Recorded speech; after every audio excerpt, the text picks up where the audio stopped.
할렐루야, 선한청지기 공동체 여러분, 오늘도 금요 기도에 예배 오신 여러분 주님의 이름으로 환영하고 축복합니다.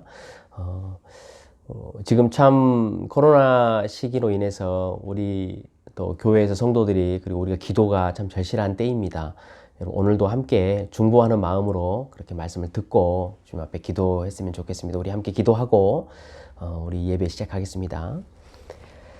하나님 감사합니다. 오늘도 우리에게 귀하고 복된 시간 허락하시고 하나님을 예배하고 하나님 앞에 기도할 수 있도록 우리를 인도하시고 은혜를 주시니 하나님 참으로 감사를 드립니다. 인간이 이 땅 가운데 짧은 삶을 살아가면서 우리에게 가장 값진 것이 하나님을 영화롭게 하며 하나님과 함께 동행하는 것이라 말씀하시었으니 에녹이 그랬던 것처럼 오늘도 우리가 하나님의 손을 꼭 붙들고 동행할 수 있는 그런 이 밤이 되게 하시고 하나님 앞에 꿇어 엎드려 기도하며 경배할 수 있는 귀한 시간 될 수 있도록 성령 하나님 각자 처소에서 예배하는 우리 모든 선한 청지기들 위해 축복하여 주시옵소서. 감사드리며 모든 말씀 우리 구주 예수 그리스도 이름으로 기도드리옵나이다. 아멘.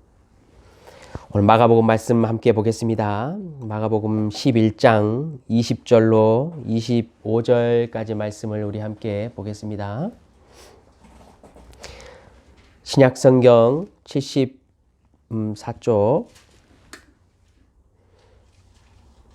마가복음 11장 20절로 25절까지 말씀을 제가 봉독하겠습니다. 그들이 아침에 지나갈 때에 무화과 나무가 뿌리채 마른 것을 보고 베드로가 생각이 나서 여쪼되 랍비여 보소서 저주하신 무화과 나무가 말랐나이다. 예수께서 그들에게 대답하여 이르시되 하나님을 믿으라. 내가 진실로 너희에게 이르노니 누구든지 이 산더러 들리어 바다에 던져지라 하면 그 말하는 것이 이루어질 줄 믿고 마음에 의심하지 아니하면 그대로 되리라. 그러므로 내가 너희에게 말하노니 무엇이든지 기도하고 구하는 것은 받은 줄로 믿으라. 그리하면 너희에게 그대로 되리라. 서서 기도할 때에 아무에게나 혐의가 있거든 용서하라. 그리하여야 하늘에 계신 너희 아버지께서도 너희 허물을 사하여 주시리라 하시니라. 아멘. 오늘 마가복음 본문을 우리가 시작을 하면서요. 앞쪽에 6장 22절에 보면 헤롯 이야기가 등장합니다. 거기 이제 우리가 잘 알듯이 헤롯 왕이 잔치를 벌이지요. 그래서 자신의 형제였던 그 형제의 아내를 데려다가 이 아내를 삼았잖아요. 그 헤로디아의 딸이 이제 그 잔치에 와서 춤을 춥니다. 그래서 모든 사람들을 참 기쁘게 하지요.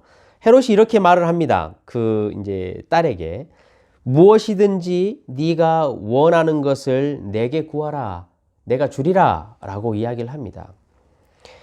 오늘 본문에도 여러분 핵심이 그 이야기지요. 오늘 24절 핵심도 그렇습니다. 무엇이든지 기도하고 구하는 것은 받은 줄로 믿으라. 그리하면 너희에게 그대로 되리라. 아이테오. 헤롯이 사용했던 이 구하라, 원하는 것을 구하라 이 단어하고요. 예수님께서 사용하셨던 구하라 이 단어, 똑같은 단어를 사용을 했습니다. 이 딸이 자신의 이제 헤롯 왕에게 무엇을 요구했습니까? 세례요한의 머리를 요구했습니다. 그러자 이 헤롯 왕은 그것을 들어줍니다. 왜냐하면 본인이 주겠다라고 약속을 했고 또 원하는 것을 말하면 다 주겠다라고 했기 때문에 헤롯이 세례요한의 머리를 잘라서 준다라는 것은 뭐 윤리적이든지 법적으로든지 단 어떠한 것도 맞는 것은 아니지요. 그럼에도 불구하고 이 헤롯 왕은 세례요한의 머리를 잘라서 쟁반 위에 올려다가 그 헤로디아에게 갖다 줍니다. 여러분, 헤롯과 예수님은 똑같은 말을 했습니다. 똑같은 단어를 사용했고요. 예수님이라면 어떻게 하셨을까? 예수님께서 무엇이든지 기도하고 구하는 것을 받는다라고 말하는 것은 무슨 의미일까? 헤롯 왕도 똑같은 말을 썼고 정말로 헤롯 왕은 모든 것을 구했을 때 주었습니다. 그것이 윤리적이든지 법적이든지 뭐 불법적이든지 상관이 없었습니다. 오늘 본문은 우리가 읽어서 잘 알고 참 유명한 본문이죠. 기도의 힘에 대한 이야기입니다. 아주 위대한 기도의 능력에 대한 이야기지요. 저는 신앙생활을 하면서 이처럼 예수님께서 말씀하셨고 우리에게 주셨던 이 기도의 힘에 대해서 단 한 번도 의심을 해본 적은 없습니다. 지금도 마찬가지고 이 기도가 얼마나 힘이 있고 위대한 것인지는 신앙생활 가운데 참 많이 경험했고 그것들 보기도 했습니다.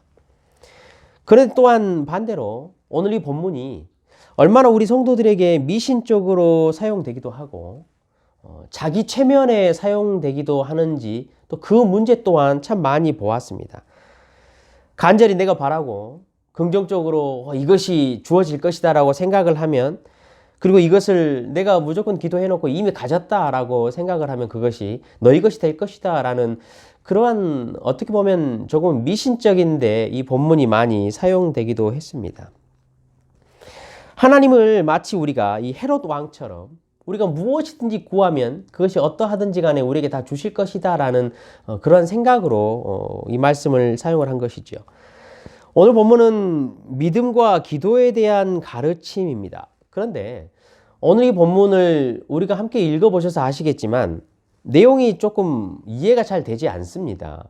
무화과나무 이야기와 갑자기 믿음과 기도에 대한 이야기를 하다가 마지막 절은 또 기도할 때 용서하라라는 이런 이야기를 하기 때문에 이 본문을 해석하기가 어려워가지고 대부분 따로따로 그냥 이렇게 해석을 하고 이해를 하는 경우가 참 많이 있습니다. 그렇기 때문에 무화과나무 저주는 따로 이야기를 하고 예수님의 이 기도의 능력과 믿음에 대한 이야기를 따로 하고 또 마지막 25절에 있는 용서할 때, 기도할 때 용서하는 이야기를 따로 하고 이런 형국이 된 것이죠.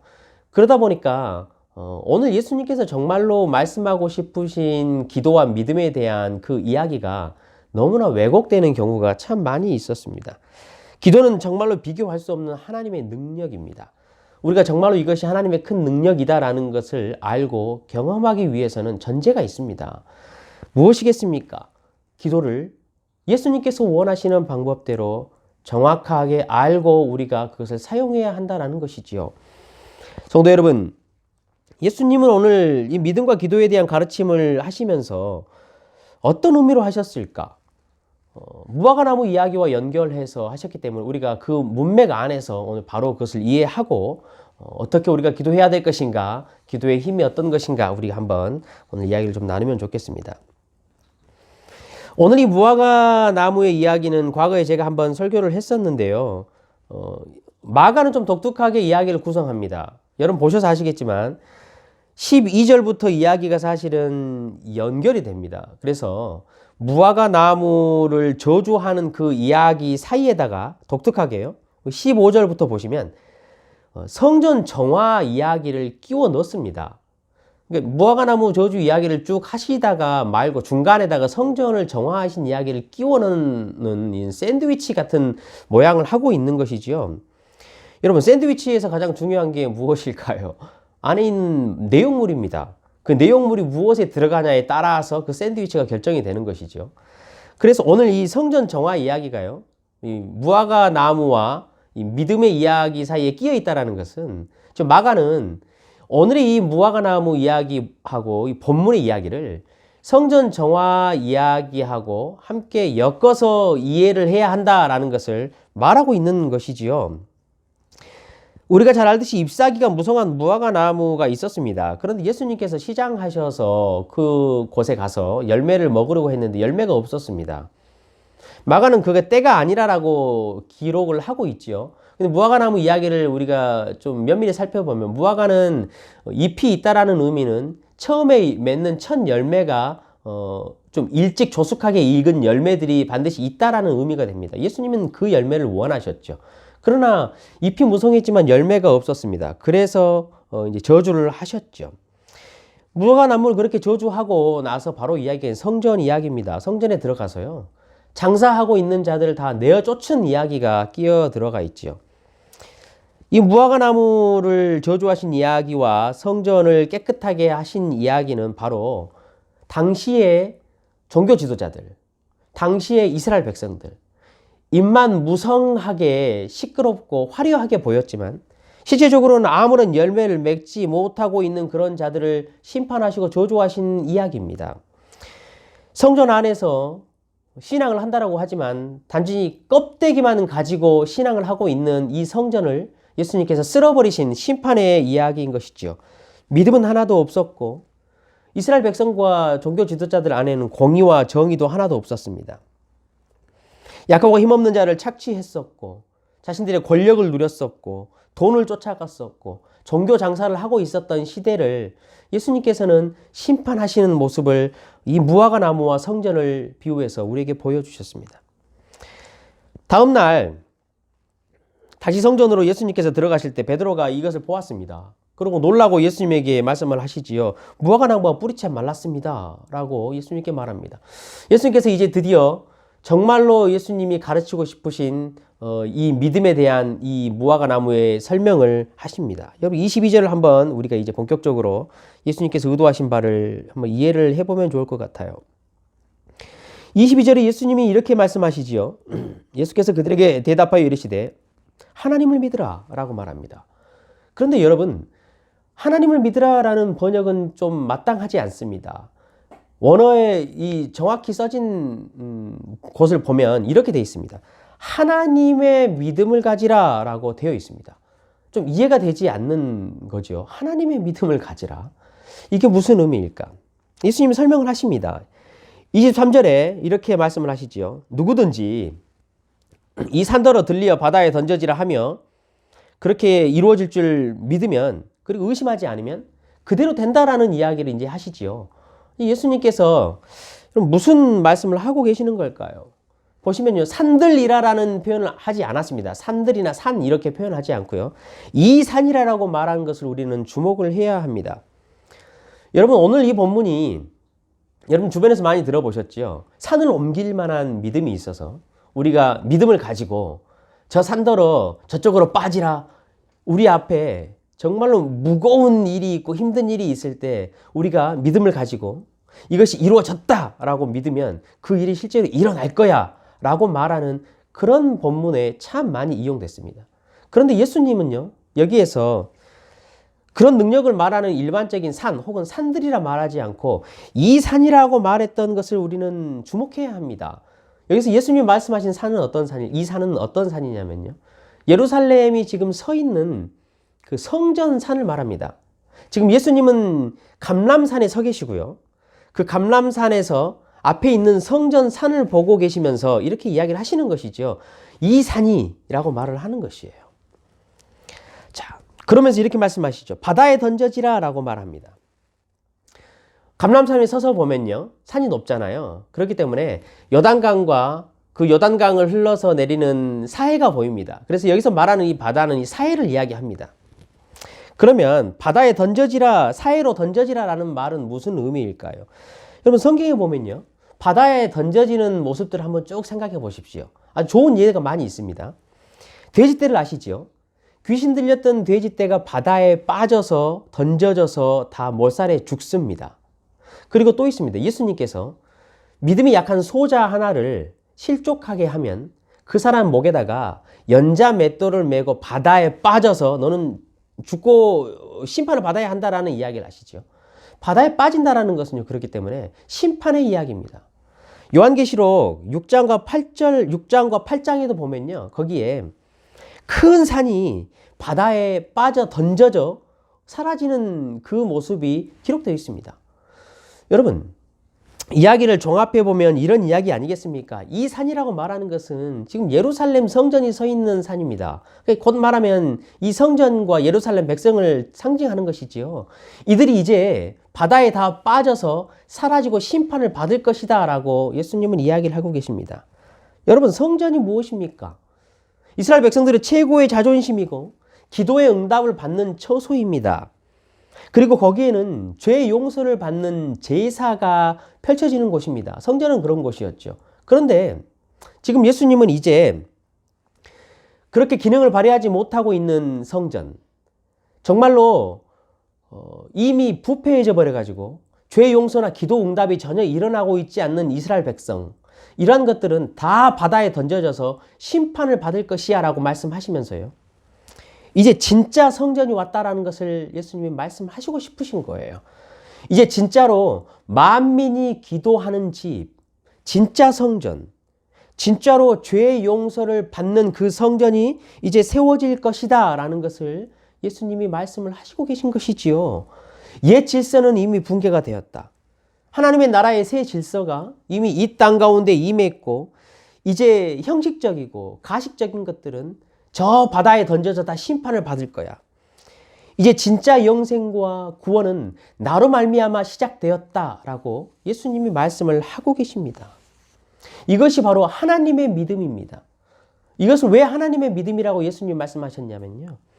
하나님은 이렇게 가식적이고 형식적이었던 성전을 다 무너뜨리고 진짜 성전 예수 그리스도, 진짜 구원, 진짜 응답, 이것을 태초부터 계획하셨고 지금까지 그것을 기다리셨습니다. 그것을 이루시기 위해서 애를 쓰셨고 드디어 지금 이제 그 일을 행하신다라고 말씀을 하시는 것이, 이거 하나님의 믿음입니다. 하나님께서 계획하시고 그것을 기다리시면서 이 일이 반드시 일어날 거야 라고 그렇게 여러분 믿음을 갖고 행하셨다라는 것이죠. 예수님이 이것을 왜 제자들에게 말하겠습니까? 이제 제자들이 예수님의 이름으로 이와 동일한 구원과 심판의 일을 할 것이라 라고 예수님이 제자들에게 말씀하시는 것이지요. 이제 너희가 이 산더러 들려가지고 저쪽으로 가서 빠져라 라고 심판을 선포할 수 있다라고 예수님 말씀하시는 거예요. 그 반대로 이제 예수님의 이름을 가진 제자들이 구원을 선포할 수 있다라고 말씀을 하시는 것이지요. 너희에게 이렇게 말씀하셨잖아요. 예수님이 천국 열쇠를 주었다라고 말씀하셨어요. 이제 너희가 이 땅 가운데 예수 그리스도의 이름을 가지고 구원을 선포하고 심판을 선포하는 그 천국의 열쇠를 너희들이 가졌다. 그러니까 이제 너희가 그것을 할 수 있다. 그리고 너희가 그것을 말하고 선포하고 일하면 그것이 그대로 이루어질 거야 라고 예수님이 제자들에게 말씀하시는 것입니다. 제자들이 얼마나 여러분 두려웠겠습니까? 아니 우리가 어떻게 저 민족의 대자존심인 성전을 심판할 수 있습니까? 어떻게 저 위대한 종교 지도자들을 우리가 심판을 선포할 수 있겠습니까? 우리가 무엇이 간데 구원을 선포하겠습니까? 제자들은 그렇게 떨었을 것입니다. 그러나 하나님은 말합니다. 하나님의 믿음을 가지라. 하나님께서 계획하셨던 그 하나님의 나라가 예수로 말미암아 지금 이 땅에 이미 시작이 되었다라고 말씀하시면서 제자들에게 오늘 이처럼 이 산의 이야기, 바다에 던져지는 이야기를 말씀을 하셨습니다. 여러분 이제요, 예수님께서 말씀하신 23절의 이야기를 우리가 이해를 했다면요, 24절부터 25절까지의 이야기를 우리가 이제는 어렵지 않게 이해할 수 있습니다. 이제 예수님께서는요, 이런 제자들이 앞으로 이제 그렇다면 예수 그리스도의 복음을 가지고 하나님의 믿음을 가지고 어떻게 구체적으로 사명의 삶을 살아가야 할 것인가를 이야기해 주는 본문이 이제 24절에서 25절의 이야기입니다. 그러므로라고 시작을 하죠. 하나님이 예수님의 이름으로 이러한 심판과 구원의 일을 시작했으므로 라고 우리가 이야기를 할 수 있습니다. 24절에 이렇게 말하죠. 내가 말하노니 이제 너희가 무엇이든지 기도하고 구하는 것은 받은 줄로 믿으라. 그러면 그대로 되리라 라고 이야기를 합니다.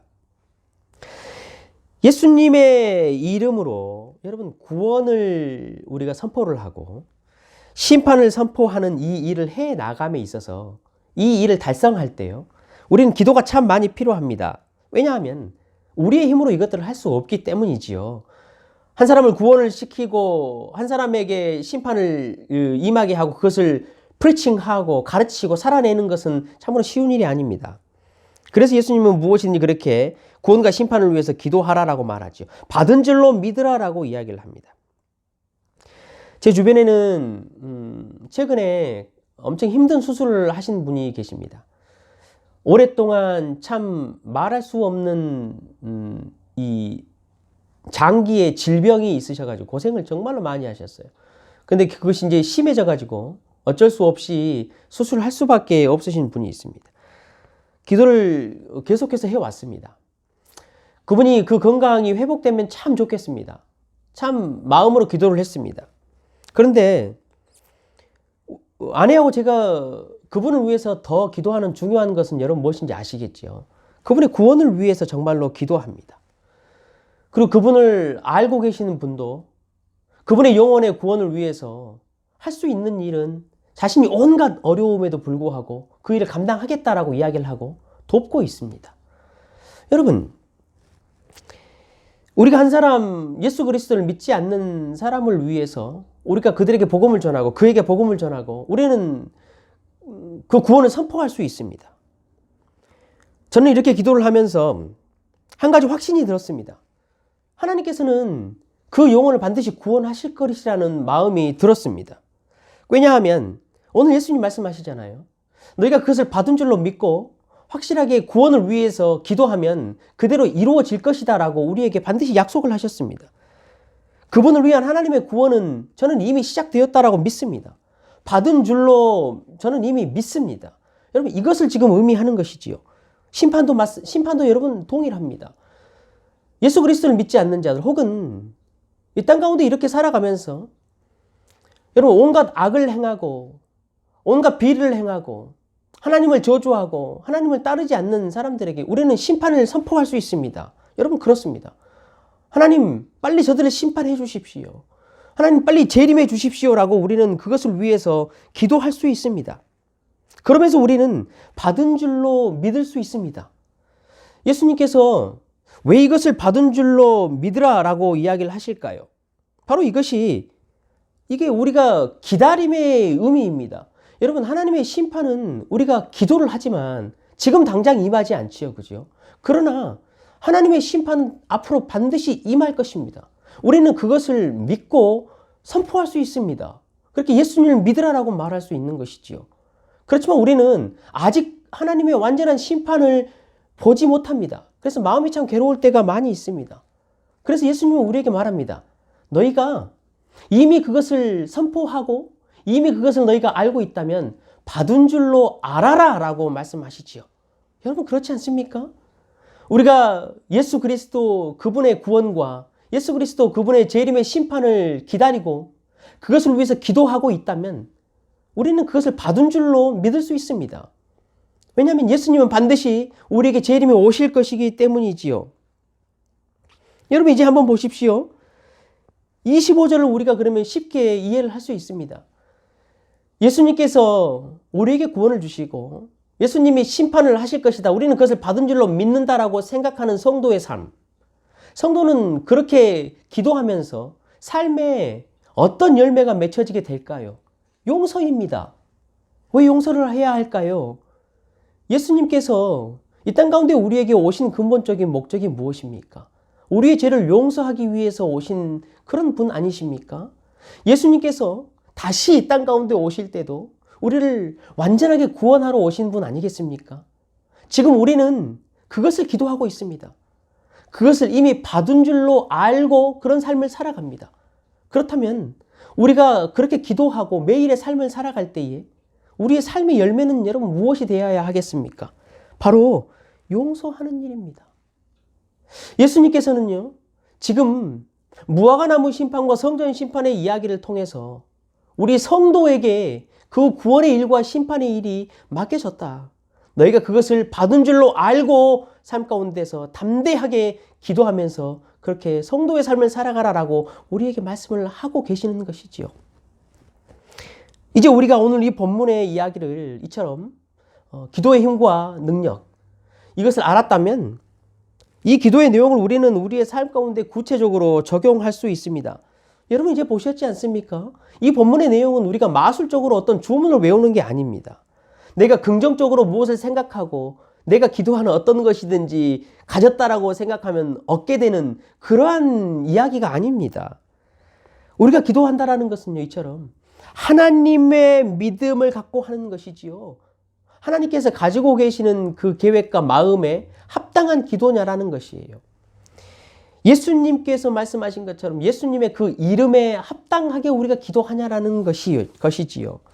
요한복음 14장의 요한은요, 예수님의 이 본문을 너무나 잘 묘사를 해주고 있습니다. 이렇게 말합니다. 내 이름으로 무엇이든지 구하면 내가 행한다라고 말합니다. 예수님은 우리에게 모든 것을 행해주시는 분이십니다. 우리가 기도하면 그렇습니다. 그러나 전제가 있지요, 여러분. 내 이름으로 무엇이든지 구하면입니다. 성도 여러분, 하나님이 여러분에게는 어떤 분이십니까? 헤롯 같은 분입니까? 내가 원하는 것이면 무엇이든지 세례요한은 목이라도 잘라주는 그런 분이십니까? 아니면 우리 하나님은 나의 아버지이십니까? 나와 인격적인 관계를 갖고 계신 분이십니까? 여러분, 하나님께 이렇게 기도로 나아가면서 여러분 마음의 준비가 되셨습니까?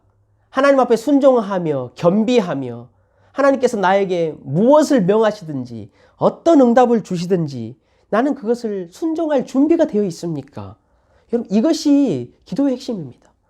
혹시 하나님이 내가 원하는 시간에 응답하지 않으셔도 여러분 기다릴 준비가 되셨습니까? 하나님의 믿음을 가지고 여러분 계십니까? 내가 기도를 하면서 사랑과 용서의 마음을 가지고 있습니까? 여러분 그렇게 기도하고 있습니까? 만약에 성도가 이 땅을 살아가면서 이러한 마음으로 우리가 기도를 한다면 예수님이 약속하셨습니다. 그렇다면 네가 기도하고 구하는 것은 받은 것으로 믿으라. 그대로 될 것이다. 저는 이 약속을 믿습니다. 이 약속을 수도 없이 많이 보아왔습니다. 여러분, 예수님께서 이렇게 말씀하신 이 이야기는 물론 하나님이시기 때문에 그것이 너무나 당연하고 담대하기 때문에 이렇게 말씀을 하실 수 있습니다. 그러나 구약 성경에 보면 이미 하나님께서 이 이야기를 아주 구체적으로 설명해 놓으신 장면이 한 군데가 있습니다. 우리가 잘 아는 다니엘 10장입니다. 다니엘은 환상을 가졌습니다. 꿈을 꿨지요. 그래서요, 그 꿈이 무엇인지 너무나 궁금했습니다. 기도를 시작합니다. 21일 동안 금식을 했습니다. 그런데 금식을 했음에도 불구하고 기도 응답이 오지 않았습니다. 그런데 그 21일이 지나고 24일째 되는 날 하나님의 응답을 받았습니다. 응답을 받는데 천사가 나타나서 이렇게 이야기를 하지요. 다니엘아, 사실은 너가 하나님 앞에서 스스로 겸비하기로 결심한 그날 하나님의 응답은 이미 시작되었다. 이미 내가 너한테 그것을 알려주려고 출발을 했다. 그러나 나를 가로막는 것이 있었고 하나님의 때가 있었고 그러한 것들 때문에 내가 도착하지 못하였던 것뿐이지 너가 기도를 시작할 때 네가 마음을 순종하고 하나님 앞에 겸비하기 시작했을 때 이미 기도는 응답은 시작되었다라고 천사가 우리에게 명확하게 이야기를 해줍니다. 그럼 중요한 것이 무엇입니까? 우리가 정말로 하나님의 믿음을 가지고 예수 그리스도의 이름으로 기도하는 그것은 우리가 겸비하기 시작한 그 기도는 우리가 기도를 다 마치기 이전에 그 마음이 시작되었을 때 응답이 오고 있다라는 사실입니다. 그것을 다니엘서가 증거를 했고 예수님이 오늘 우리에게 그것을 말씀하시는 것이죠.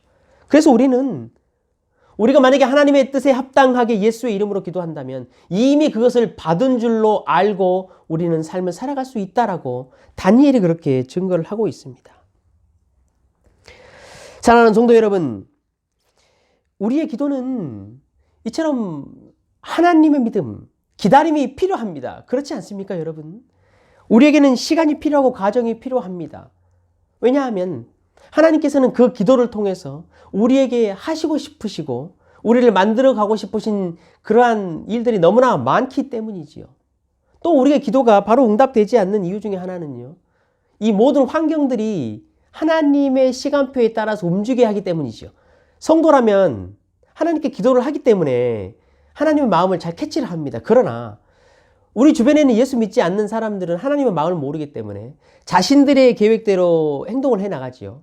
그런데 여러분, 성도의 기도는요, 내가 무조건 무엇을 한다고 응답되는 게 아니잖아요. 믿지 않는 사람들과 함께 연계해서 되는 것이기 때문에 하나님이 그 믿지 않는 사람들을 변화시키는데도 반드시 시간이 필요합니다. 그래서 여러분, 기도는요, 우리에게 기다림을 요구하는 과정이라는 이야기입니다.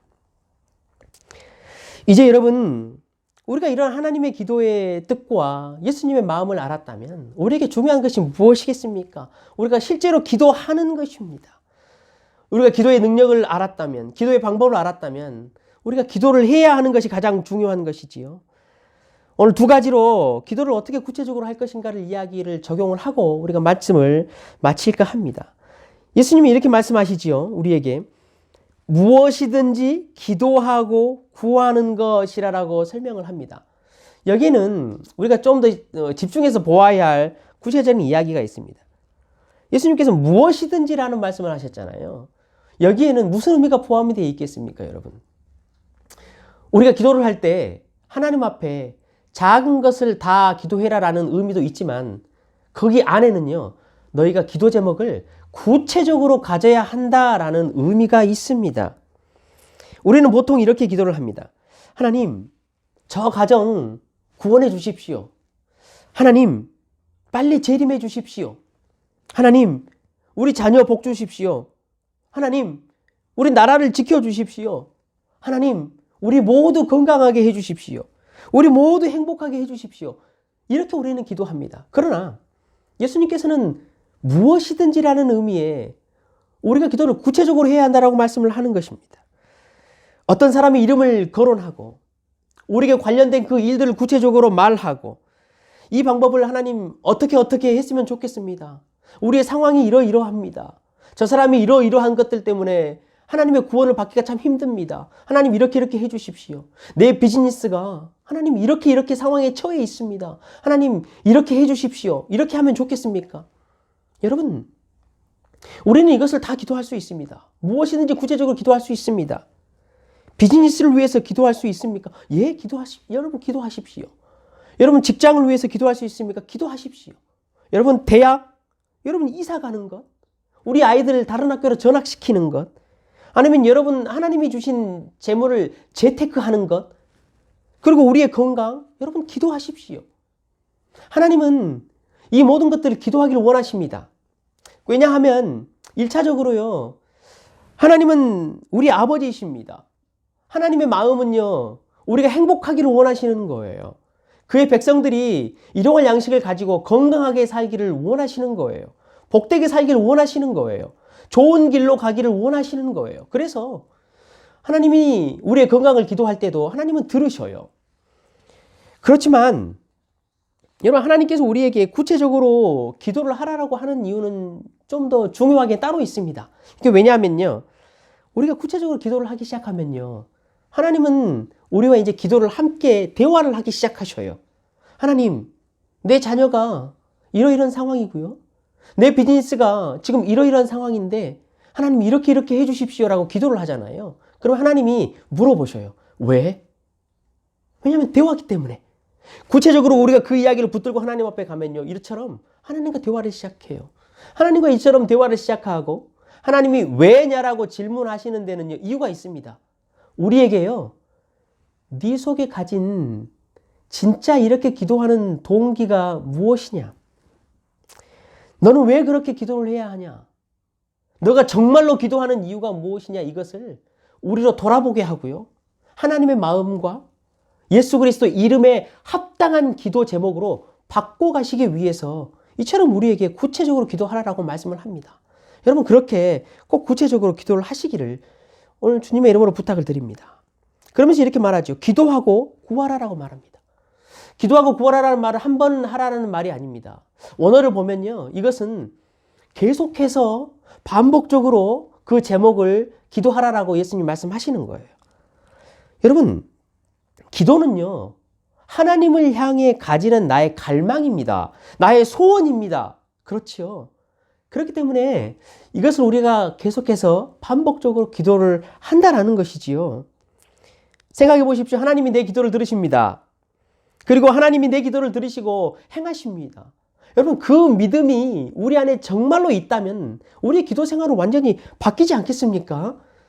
하나님에 대한 갈망이 생깁니다. 하나님, 나에게 이러이러한 소원이 있습니다. 하나님 듣고 계시지요. 이런 갈망이 있어야 하나님 앞에는 여러분 진짜 기도입니다.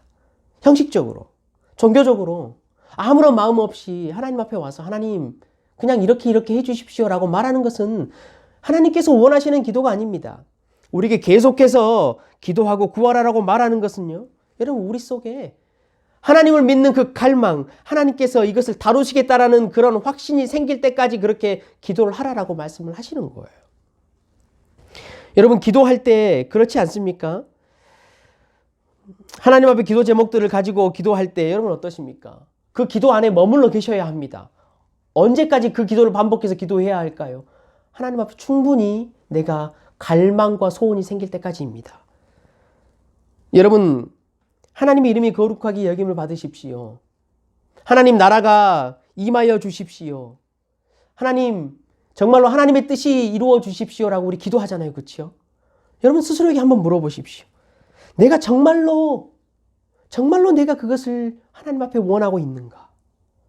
내가 정말로 하나님 앞에 하나님의 뜻이 이 땅 가운데 이루어지기를 갈망하고 있는가?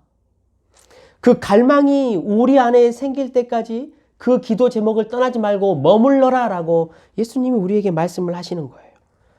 우리 자녀를 위해서, 직장을 위해서, 비즈니스를 위해서 기도할 때도 마찬가지입니다. 여러분. 그냥 한 번 하고 넘어가지 마시고 여러분 스스로에게 물어보십시오. 내가 정말로 이 일들, 이 기도 제목들을 하나님 앞에 맡기기를 원하느냐? 정말로 소원하느냐? 정말로 그것에 대한 갈망이 생기느냐? 네가 정말로 이 일들을 하나님이 다루어 주시길 원하느냐? 라고 스스로에게 물으라는 거예요. 그래서 내 심령 가운데 그렇습니다 주님. 이제 내가 그것에 대한 소원이 생기고 그것에 대한 갈망이 생깁니다라고 하나님과 함께 충분히 그 이야기를 논의할 때까지 거기에 머물러 있으라라고 예수님은 말합니다. 이렇게 우리가 기도를 할 때요. 우리에게 그것을 믿고 의심하지 말아라. 하나님은 그 기도를 반드시 들으신다. 아니 정확히 말하면 들으셔야만 한다라고 우리에게 말씀을 하십니다. 그것이 우리에게 주신 약속입니다. 성도 여러분, 이제 말씀을 정리하겠습니다. 기도는 정말로 가장 큰 능력입니다. 저는 단 한 번도 그것을 의심해 본 적이 없습니다. 이 온 우주에 존재하고 있는 어떤 힘과 어떤 능력보다도 기도는 하나님의 힘이고 하나님의 능력입니다. 천지를 창조하시고 이 땅을 주관하신 그 하나님께서 약속하신 약속입니다. 우리가 이 시간 이후부터 하나님 앞에 바르게 기도함으로 그 능력을 맛보시기를 주님의 이름으로 간절히 축원합니다. 성도 여러분, 생각을 해보십시오. 교회가 된다라는 것이 무슨 의미가 있습니까? 우리가 성도가 된다라는 것이 무슨 의미가 있습니까? 이것은 아주 특별하고 큰 영광입니다. 무슨 영광이겠습니까? 세상의 사람들이 한 번도 경험하지 못한 것들을 경험한다라는 영광이고 은혜입니다. 만약에 우리가 예수님을 믿고도 이런 차이가 없다면 하나님을 믿어야 할 이유가 무엇이 있겠습니까? 성도가 된다라는 것, 우리가 교회를 온다라는 것은 여러분 우리가 하나님의 일을 본다라는 의미입니다. 세상에서 볼 수 없는 그 하나님의 일, 그것을 보러 우리가 교회를 오는 것이고 성도가 되는 것이지요. 멋있는 콘서트를 보러 여러분 교회 오십니까? 아니면 심리 상담을 받기 위해 오십니까? 친구가 필요하십니까? 아니면 부자가 되기 위해서? 아니면 여러분의 심정이 불안하기 때문에 오십니까? 사람의 일들을 보러 여러분 교회를 오지 마십시오. 이 땅 가운데 존재하는 성도와 교회가 자꾸 사람의 일을 교회에서 보기 원하고 하기 때문에 이 세상에 존재하는 사람들이 교회에 대해서, 성도에 대해서 흥미를 잃는 것이지요. 여러분 왜 교회를 가겠습니까? 왜 성도가 되겠습니까? 하나님의 일을 보는 것이 교회입니다. 성도입니다. 하나님께서 한 사람을, 죄악 가운데 빠져 있는 사람을 부르시고 구원하시고 그 사람을 어떻게 변화시켜 나아가는지 그 놀라운 것을 증거하고 목도하는 것, 그것을 보는 것이 성도의 특권입니다.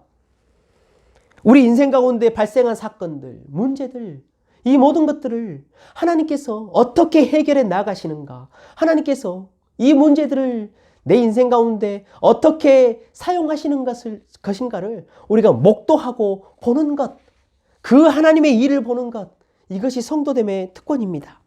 성도 여러분, 우리 생각과 우리의 삶에 힘을 빼십시오. 그리고 하나님 앞에 기도로 나가십시오. 그래야 우리는 하나님의 일하심, 그것을 목도할 수 있고 볼 수 있습니다. 성경에는요, 여러분, 시간을 표현하는 단어가 두 가지가 등장합니다. 헬라어로 한 단어를 크로노스라고 말하고 한 단어는 카이로스라고 말합니다. 근데 사실 이 두 단어는 성경에 별 차이 없이 그냥 사용됩니다. 그러나 우리가 의미를 두고 구분을 하면요, 이 크로노스라는 시간은 우리 역대기를 말합니다. 우리 역대상을 말할 때 크로니클스라 말하잖아요. 그냥 일반적인 시간입니다. 그러나 이 카이로스라는 시간은 퀄리티 타임입니다. 질적인 시간을 말하는 것이지요. 우리 인생이 힘들 때요, 어려울 때 어떤 사람이 나에게 와서 1시간 동안 위로해주고 나를 격려해주고 손을 꼭 잡아주면요, 그 1시간은요 여러분 단지 1시간에 멈추지 않습니다. 거기서 힘을 얻고 소망을 얻으면요, 우리는 그 힘과 위로 때문에 일평생의 힘을 얻고 살 수 있는 힘을 얻는 것이지요. 여러분, 여기서 말하는 그냥 일반적인 1시간은 여러분 크로노스의 시간입니다. 우리가 누구나 아는 시간이죠. 그러나 이 카이로스의 시간은요, 이처럼 깊이 있는 시간을 말합니다. 하나님의 시간을 말합니다. 여러분, 우리가 1시간 기도를 합니다. 그렇죠? 하나님 앞에 1시간의 시간을 보냅니다. 일반적으로 세상의 사람들이 보낼 수 있는 1시간, 물론 많은 일을 할 수 있겠지만 우리가 그 1시간으로 할 수 있는 일은 정말로 제한됩니다. 그러나 하나님과 함께 여러분 카이로스의 시간을 가지고 깊이 있는 시간을 갖는 이 1시간, 이 1시간은 우리에게 참으로 놀라운 일을 행하는 1시간입니다. 우리가 알 수 없는 큰 것들을 경험하고 깨달을 수 있는 1시간이라는 것이지요. 세상의 사람들은 자신들의 일이 되지 않는 것을 기다리는 것을 초조해하고 불안해합니다. 그러나 이 카이로스의 시간, 하나님과 함께 시간을 갖는 이 기다림은 우리는 초조하지 않습니다. 성도 여러분, 성도가 된다는 것은 하나님과 이처럼 시간을 갖는 것입니다. 세상의 사람들이 갖는 시간의 흐름에 있는 것이 아니고 하나님이 가지고 계시는 깊이의 시간, 이 퀄리티의 시간, 하나님께서 운행하시고 역사하시는, 일하시는 그 시간 안에 머무는 것, 이것이 성도의 특권이고 능력입니다. 성도 여러분, 기도가 역사가 있어서 능력을 베풀었다라는 예화는 제가 말할 수 있습니다. 여러분에게 오늘 밤새도록 말할 수 있습니다. 그런데 그것이 중요한 것이 아니지요. 무엇이 중요합니까? 중요한 것은 저와 여러분이 오늘 이 밤에, 그리고 하나님과 보내는 매일의 카이로스의 시간 안에서 이 기도의 능력을 경험하는 것이에요. 하나님이 살아계시는 이 일을 우리가 몸소 맛보는 일이지요. 이것이 중요한 일 아니겠습니까? 기도합시다. 성도 여러분, 기도가 필요할 때입니다. 모든 것을 하나님 앞에 구체적으로 기도하고 우리 주님의 이름에 합당하게 우리가 맞춰서 기도를 구하고 하나님 앞에 이것을 정말로 갈망하고 소원하며 하나님의 약속을 신뢰하고 내가 이 기도 앞에 하나님 순종하고 내가 이것에 겸비하겠다라고 기다리겠다라고 결단하는 마음으로 우리가 함께 이 밤에도 기도할 수 있는 저와 여러분 되시기를 주님의 이름으로 간절히 축원합니다. 성도 여러분, 이제 우리 기도합시다. 제가 기도 제목을 몇 가지 여러분에게 드리겠습니다. 오늘 우리가 말씀을 나누었던 것처럼 오늘 이 말씀을 붙들고 우리 삶 가운데 처해 있는 일들을 구체적으로 우리가 기도할 수 있었으면 좋겠습니다. 주님의 이름에 합당하게 우리가 기도할 수 있었으면 좋겠습니다. 성령께 간구하고 성령 하나님, 우리가 정말로 내 심령이 하나님의 믿음에 합당하고 예수 그리스도 이름에 합당한 기도로 나를 고쳐주십시오라고, 내가 이 시간이 하나님 앞에 그냥 1시간 세상의 시간이 아니고 카이로스의 시간, 하나님의 시간 앞에 설 수 있도록 해주십시오라고 여러분 그렇게 기도합시다. 그래서 내가 온 우주에 있는 어떤 힘보다도 능력 있고 권능 있는 이 기도의 능력을 맛볼 수 있도록 하나님 해주십시오라고 우리가 말씀을 붙들고 기도합시다. 그리고 여러분 개인 기도 제목들 있으시지요? 오늘 그것들을 하나님 앞에 내놓고 구체적으로 여러분 기도하십시오. 그리고 우리 선한 청지기 교회 지체들 비즈니스와 건강과 우리 자녀들 공부 위해서 여러분 기도해 주시고, 우리 코로나 위해서 우리 이것들이 그냥 지나가는 걸 하나님 코로나 해결해 주십시오라고 또 우리 두루뭉술하게 기도하지 말고, 하나님 세계가 지금 이렇지 않습니까? 사람들이 10만 명씩 20만 명씩 죽어가지 않습니까? 생명은 하나님께 있지 않습니까? 하나님 백신의 일을 해주시고 지혜를 주십시오라고 우리 구체적으로 기도합시다. 그래서 우리가 깨어서 겸비하게 이 시대를 바라보고 중복할 수 있는 자들, 교회가 기도하지 않으면, 성도가 기도하지 않으면 이 시대에 누가 기도하겠습니까? 우리가 이 시대를 이렇게 품고 오늘 함께 기도할 수 있는 이 밤 되시기를 축복합니다. 함께 기도합시다. 하나님 아버지 감사합니다. 우리에게 오늘 기도하라고 말씀하셨으니 오늘도 그 말씀을 따라 우리가 기도합니다. 성령 하나님, 특별히 기도하옵는 것은 이 어려운 코로나 기간을 위해 기도합니다. 세상에 많은 사람들이 하나님 신음하고 죽어가고 있습니다. 하나님 우리가 더 깨우쳐 기도할 수 있도록 하시고 하나님 앞에 겸비할 수 있는 은혜를 허락하여 주시옵소서. 하나님이 오실 것이고 하나님이 심판하실 것이고 하나님이 구원하실 것이고 하나님 그 일이 이루어질 것입니다. 우리가 이미 그것을 받은 줄로 알고 기도합니다. 성령 하나님 역사하여 주시옵소서. 우리의 날마다의 삶 가운데 하나님 우리가 이 모든 것들을 받은 줄로 알고 기도하며 기도의 능력을 맛볼 수 있는 은혜를 우리에게 허락하여 주시옵소서. 성령 하나님, 귀하고 복된 자녀들 있습니다. 코로나의 위협 가운데 하나님 그들을 공부하고 있습니다. 하나님 코로나의 위협에서 이 땅 가운데 세계 열방 가운데 공부하는 모든 우리의 자녀들이 자유함을 얻을 수 있도록 하여 주시옵소서. 지혜를 주시옵소서. 하나님 은혜를 주시옵소서. 그래서 그들이 하나님의 나라를 볼 수 있는 은혜를 주시어서 그들의 심령 가운데 하나님의 영광을 위해서 기도하고 그 지혜로 공부할 수 있는 우리 자녀들 되도록 성령 하나님 역사하여 주시옵소서.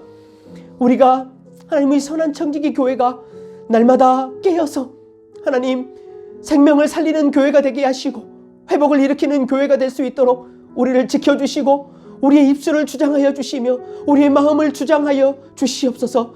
성령 하나님, 하나님께서 이 마지막 때에 일하여 주실 것을 믿습니다.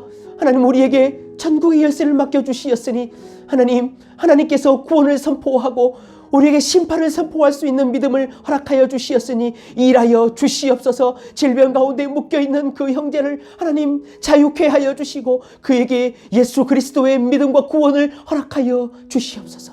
하나님 그렇게 일하여 주시옵소서.